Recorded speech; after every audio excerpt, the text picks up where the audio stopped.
बोलो श्री राम भगवान की जय। रामायण काव्य का उपक्रम तमसा के तट पर क्रोचवर्ध में से संतप्त हुए महर्षि वाल्मीकि के शोक का श्लोक रूप में प्रकट होना तथा ब्रह्मा जी का उन्हें रामचरितमय काव्य का निर्माण आदेश देना। देवर्षि नारद जी के उपयुक्त वचन सुनकर वाणी विशारद धर्मात्मा ऋषि वाल्मीकि जी के अपने शिष्यों सहित उन महामुनि का पूजन किया। वाल्मीकि जी से यथावत सम्मानित हो देवर्षि नारद जी ने जाने के लिए उनसे आज्ञा मांगी और उनसे अनुमति मिल जाने पर वे आकाश मार्ग से चले गए। उनके देवलोक पधारने के 2 ही घड़ी बाद वाल्मीकि जी तमसा नदी के तट पर गए, जो गंगा जी से अधिक दूर नहीं था। तमसा के तट पर पहुंचकर वहां के घाट को कीचड़ से रहित देख मुनि ने अपने पास खड़े हुए शिष्य से कहा, भरद्वाज देखो, यहाँ का घाट बड़ा सुंदर है, इसमें कीचड़ का नाम नहीं है। यहाँ का जल वैसा ही स्वच्छ है जैसा सत्पुरुष का मन होता है। तात यहीं कलश रख दो और मुझे मेरा वलकल दो। मैं तमसा के इसी उत्तम तीर्थ स्नान करूंगा। महात्मा वाल्मीकि के ऐसा कहने पर नियम परायण शिष्य भरद्वाज ने अपने गुरु मुनिवर वाल्मीकि को वलकल वस्त्र दिया। शिष्य के हाथ से वलकल लेकर वे जितेंद्रिय मुनि वहां के विशाल वन की शोभा देखते हुए सब और विचरने लगे। उनके पास ही क्रोध पक्षियों का एक जोड़ा, जो कभी एक दूसरे से अलग नहीं होता था, विचर रहा था। वे दोनों पक्षी बड़ी मधुर बोली बोलते थे। भगवान वाल्मीकि के पक्षियों को उस जोड़े को वहां देखा। उसी समय पाप पूर्ण विचार रखने वाले एक निषाद ने, जो समस्त जंतुओं का आकारण वैरी था, वहां जाकर पक्षियों के उस जोड़े में से एक नर पक्षी को मुनि के देखते देखते बाण से मार डाला। वह पक्षी खून से लथपथ होकर पृथ्वी पर गिर पड़ा और पंख फड़फड़ाता हुआ तड़पने लगा।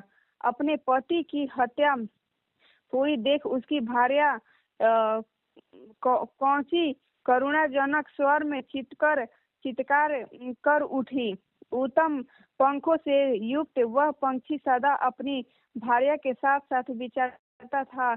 उसके मस्तक का रंग तांबे के समान लाल था और वह काम से मतवाला हो गया था। ऐसे पति में वियुक्त होकर क्रौंची ने बड़े दुख से रो पड़ी थी। निषाद ने जिसे मार गिराया था, उस नर पक्षी वह दुर्दशा देख वह धर्मात्मा ऋषि को बड़ी दया आई।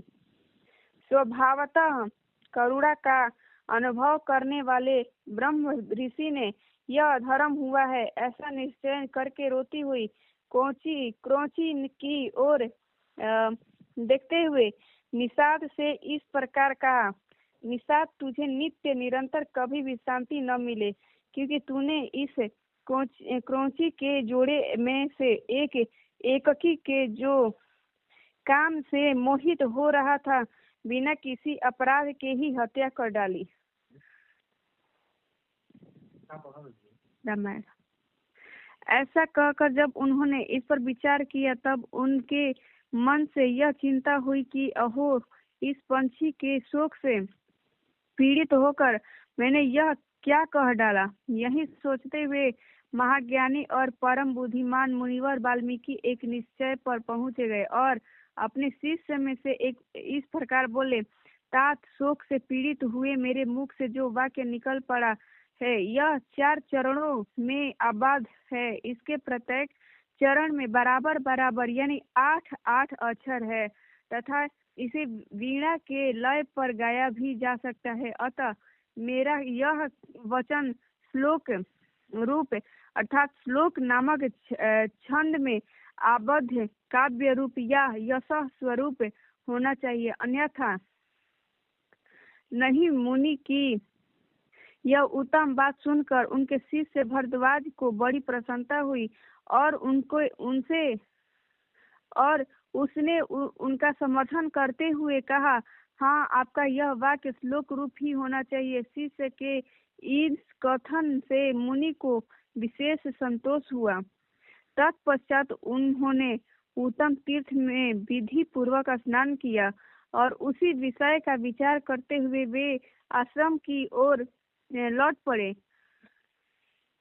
फिर उनका विनीत एवं शास्त्रज्ञ शिष्य भरद्वाज भी वह जल से भरा हुआ कलश लेकर गुरु जी के पीछे पीछे चला।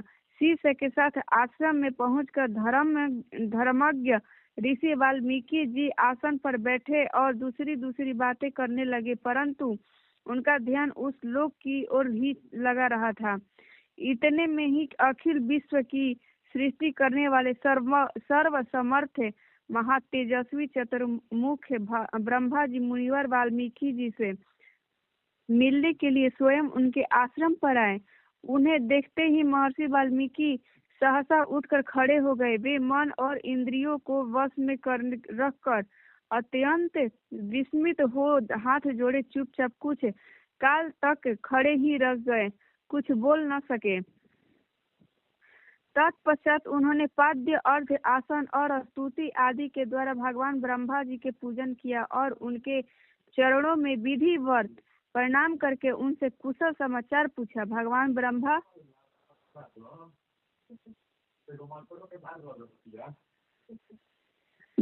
ब्रह्मा ने एक परम उत्तम आसन पर विराजमान होकर वाल्मीकि मुनि को आसन ग्रहण करने की आज्ञा दी। ब्रह्मा जी की आज्ञा पाकर वे भी आसन पर बैठे। उस समय साक्षात लोक पितामह ब्रह्मा सामने बैठे हुए थे। तभी वाल्मीकि का मन उस कोच पंछी वाली घटना की ओर ही लगा रहा। वे उसी के विषय में सोचने लगे। ओह, जिसकी बुद्धि वैरव भाव को ग्रहण करने में ही लगी रहती है, उस पापात्मा व्याध ने बिना किसी अपराध के ही उसे मनोहर कलरव करने वाले क्रोच पंछी के प्राण ले लिए। यही सोचते सोचते उन्होंने क्रोची के अंतर्नाद को सुनकर निषाद को लक्ष्य करके जो श्लोक कहा था उसी के फिर ब्रह्मा जी के सामने दोहराया। उसे दोहराते ही फिर उनके मन में अपने दिए हुए साप के अनिश्चित का ध्यान आया। तब वे शौक और चिंता में डूब गए। ब्रह्मा जी उनकी मनः स्थिति को समझकर हंसने लगे और मुनिवर वाल्मीकि जी से इस प्रकार बोले, ब्रह्मांड तुम्हारे मुंह से निकला हुआ यह छंदोबद्ध वाक्य श्लोक रूप ही होगा। इस विषय में तुम्हें कोई अन्यथा विचार नहीं करना चाहिए। मेरे संकल्प अथवा प्रेरणा से ही तुम्हारे मुंह से ऐसी वाणी निकली है। मुनि श्रेष्ठ, तुम श्री राम के संपूर्ण चरित्र का वर्णन करो। परम बुद्धिमान भगवान श्री राम संसार में सबसे बड़े धर्मात्मा और धीर पुरुष हैं। तुमने नारद जी के मुंह से जैसा सुना है उसके अनुसार उनके चरित्र चित्रण करो। बुद्धिमान श्री राम को गुप्त या प्रकट वृतांत है तथा लक्ष्मण, सीता और राक्षसों के जो संपूर्ण गुप्त या प्रकट चरित्र है वे सब अज्ञात होने पर भी तुम्हें ज्ञात हो जाएंगे। इस काव्य में अंकित तुम्हारी कोई भी बात झूठी नहीं होगी। इसलिए तुम श्री राम जी के परम पवित्र एवं मनोरथ कथा को श्लोकबद्ध करके लिखो। इस पृथ्वी पर जब तक नदियों और पर्वतों की सत्ता रहेगी तब तक संसार में रामायण कथा प्रचार होता रहेगा। जब तक तुम्हारी बनाई हुई श्री राम कथा को लोक में प्रचार रहेगा तब तक तुम इच्छा अनुसार ऊपर नीचे तथा मेरे लोकों में निवास करोगे। ऐसा कहकर भगवान ब्रह्मा जी वहीं अंतर ध्यान हो गए। उनके वहीं अंतर्ध्यान होने से शिष्यों सहित भगवान वाल्मीकि उनके बड़ा विस्मय हुआ। तदंतर उनके सभी शिष्य अत्यंत प्रसन्न होकर बार बार इस श्लोक गान करने लगे तथा परम विस्मित हो परस्पर इस प्रकार कहने लगे। हमारे गुरुदेव महर्षि क्रोध पक्षी के दुख से दुखी होकर जिस सामान्य अक्षरों वाले 4 चरणों से युक्त वाक्य का गान किया था वह तो उनके हृदय का शोक किंतु उनकी वाणी द्वारा उच्चारित होकर श्लोक रूप हो गया। इधर शुद्ध करण करने वाले महर्षि वाल्मीकि मन से यह विचार हुआ कि मैं ऐसे ही श्लोक संपूर्ण रामायण काव्य की रचना करूंगा। यह सोचकर उदार दृष्टि वाले उन यशस्वी महर्षि ने भगवान श्री रामचंद्र जी के चरित्रों को लेकर हजारों श्लोक से युक्त महाकवि रचना की जो यश को बढ़ाने वाला है। इसमें श्री राम के उदार चरित्रों का प्रतिपादन करने वाले मनोहर पदकों का प्रयोग किया गया है। महर्षि वाल्मीकि के बनाए हुए इस काव्य में तत्पुरुष आदि समासों, दीर्घ, गुण आदि संधियों और प्रकृति प्रत्यय के संबंध का यथा योग्य निर्वाह हुआ है। इनकी रचना में समता, पर्वत, प्रकर्ष आदि दोषों का अभाव है। पदों में माधुर्य है और अर्थ में प्रसाद गुण की अधिकता है। भावुक जनों इस प्रकार शास्त्रीय पद्धति के अनुकूल बने हुए इस रघुबर चरित्र है और रावण वध के प्रसंगों का ध्यान देकर सुनो। इस प्रकार श्री वाल्मीकि निर्मित आर्ष रामायण आदि काव्य बालकांड दूसरा सर्ग समाप्त हुआ।